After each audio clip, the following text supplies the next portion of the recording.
This new Delta variant is so much more transmissible than the Alpha variant, which is what we were all accustomed to last year. So it's about 5 to 8 times more transmissible. That means that it's going to spread through susceptible communities really, really quickly, causing more hospitalizations and unfortunately more deaths.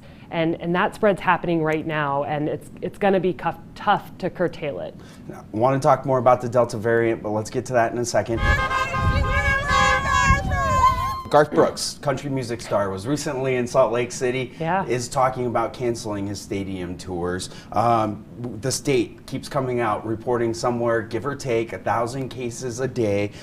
Could we be seeing the gatherings from the July 4th, the concert, and Pioneer Day weekend all coming in as one? Absolutely. I mean, we saw this last year too. With every holiday, a couple weeks later, we see a surge. And this is exactly what's happening all over again. It's really important that we look at the lessons we learned last year and apply them now so that we save lives. Well, I want to talk about a lot of those lessons learned, but the Delta variant, you just kind of hinted on it. What's the difference with the Delta Plus variant? Well, we know that the virus is going to mutate. That's what viruses do.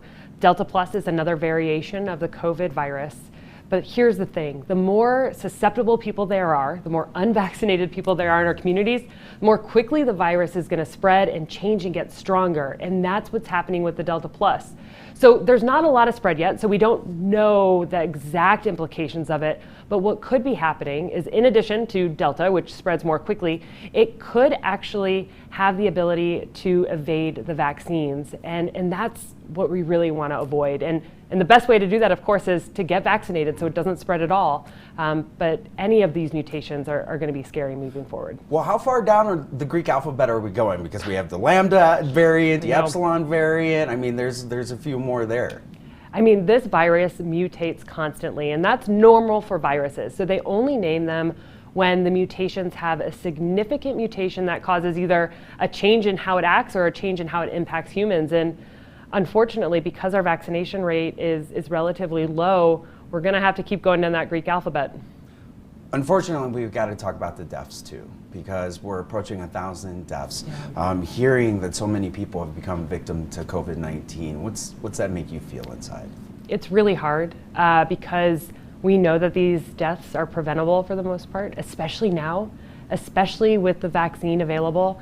I mean, our 70+ population is largely completely vaccinated, so we're really seeing deaths in young individuals that don't have to happen.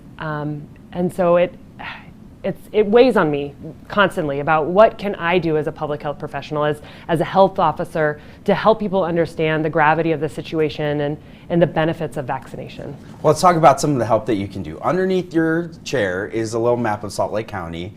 Looking at the issues in Salt Lake County, what are you seeing in the different parts of the county, and how can we help tackle some of the issues in those different parts of the county? Throughout this pandemic, our county has been experiencing higher case rates and more morbidity and mortality in our west side, our most under-resourced communities. They continue to share a huge burden of disease with high case rates and low vaccination rates. But our southern part is now leading the way in high case rates because their vaccination rates are so low. The east side of our county is some of the highest vaccination rates, and they're seeing the benefits of that with really low spread of COVID-19. But what's interesting, so I spoke with the mayors of all of our hotspots to figure out what's going on. What can we do better?